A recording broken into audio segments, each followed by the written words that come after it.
You know that old saying, sticks and stones may break my bones, but words will never hurt me? Well, what if that's just completely wrong?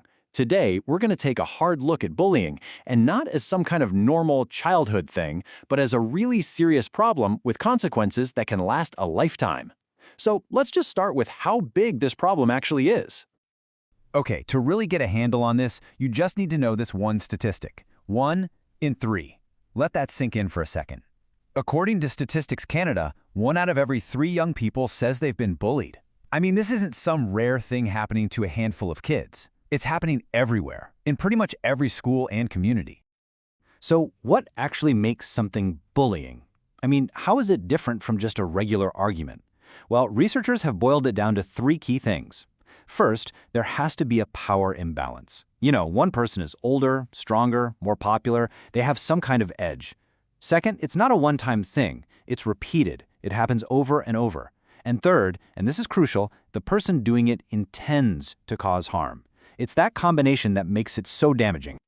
And you know, bullying isn't just one thing. It can look a lot of different ways. You've got the verbal stuff, the name-calling, the threats. Then there's physical bullying, like pushing or kicking. There's social bullying, which is all about leaving people out or spreading nasty rumors. And of course, now we have cyberbullying, and that's a whole other beast, right? Because it follows you home, it's on your phone 24/7, and it can happen in front of like the whole world. But here's where it gets really serious. The pain of being bullied. It doesn't just disappear when you grow up. The stakes are just so high, and it can cast this long shadow over someone's entire life. And we know this for a fact. The damage doesn't stop after graduation. There are these incredible long-term studies, right, where scientists follow the same group of people for decades. And they show, without a doubt, that the effects of childhood bullying can still be seen, still be measured, when a person is in their 40s or 50s. And this is how that damage just kind of snowballs over time. In childhood, you see things like emotional distress, trouble fitting in at school, feeling totally isolated. Then, as a young adult, that can turn into serious anxiety, trouble holding down a job, and just really poor relationships. And by the time they hit midlife, around age 50, we're seeing way higher rates of depression, actual physical health problems, and just a general feeling that life isn't as good as it should be. And the data backs this all up.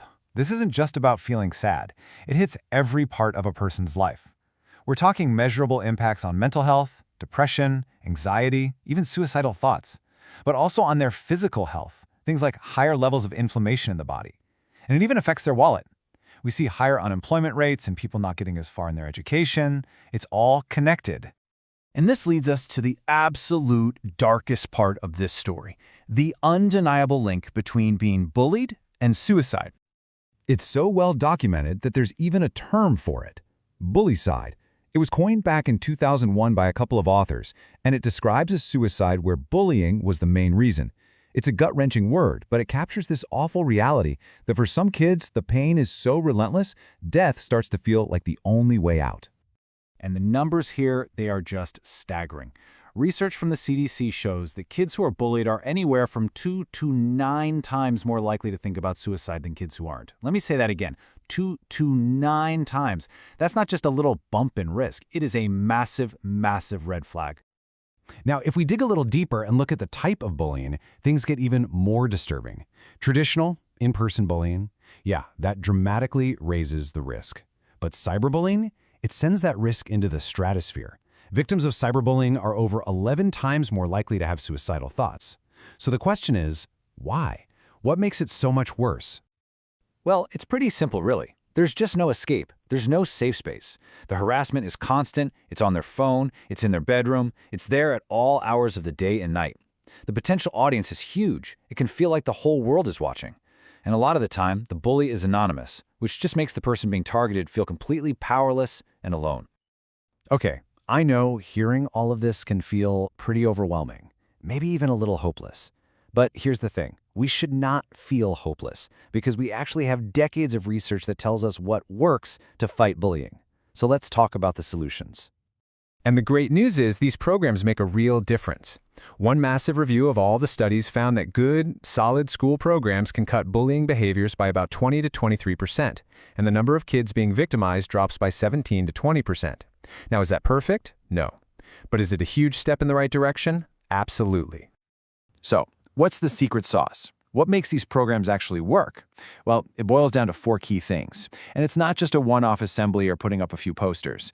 It takes a whole school approach, a big focus on social and emotional learning, making sure teachers and staff are properly trained, and then, actually sticking with the plan consistently.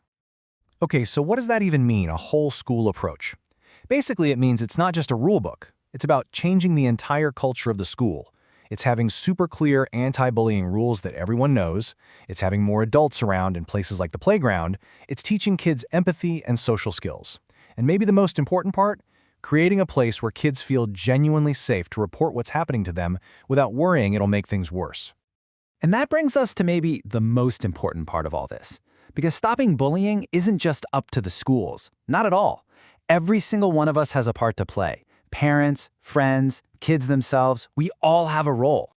So for all the parents watching, it all starts with just knowing what to look for.